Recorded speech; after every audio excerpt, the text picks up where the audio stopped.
খবর বাংলা।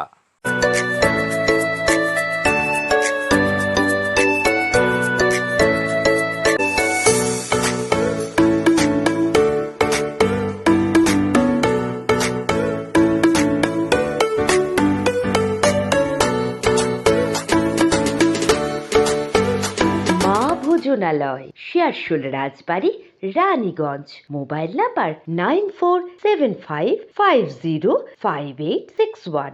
দেশের অখণ্ডতা বজায় রাখতে বোমার ব্যবহার আমরা দেখেছি। স্বাধীনতা সংগ্রামীরাও দেশকে স্বাধীন করার জন্য নিজের জীবন বলিদান দিয়েছেন বোম মারতে গিয়ে। কিন্তু আজকাল পশ্চিমবঙ্গের আনাচে কানাচে দুষ্কৃতিকারীদের বোমা নিয়ে ছেড়ে খেলা প্রায়ই দেখা যাচ্ছে। কখনো তারা মাঠে ঘাটে জঙ্গলে বাড়ির ছাদে বোমা লুকিয়ে রাখে সুযোগ এলে ব্যবহার করার জন্য, কিন্তু তার পরিণাম ভয়ঙ্কর হয়, যা ভুগতে হয় সাধারণ মানুষদের। এরকমই এক ঘটনা সামনে এলো দক্ষিণ 24 পরগনার ডায়মন্ড হারবার থেকে।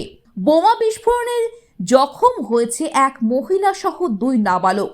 ঘটনাটি ঘটেছে মঙ্গলবার সকালে ডায়মন্ড হারবারের মশাদ গ্রামে। পুলিশ ও স্থানীয় সূত্রে জানা গিয়েছে যে ওই দিন সকাল 10:30 নাগাদ ওই গ্রামের পাশে মাঠে মুখ বন্ধ একটি কৌটো নিয়ে খেলা করছিল ওই 3 জন। সেই সময় কৌটো ফেটে বিস্ফোরণ হয় এবং 3 জনই জখম হয় এবং তাদেরকে উদ্ধার করে ডায়মন্ড হারবার জেলা হাসপাতালে ভর্তি করানো হয়। এই 3 জনের মধ্যে একজনের অবস্থা আশঙ্কাজনক। অরিজিৎ মণ্ডলের রিপোর্ট, খবর বাংলা, দক্ষিণ 24 পরগনা।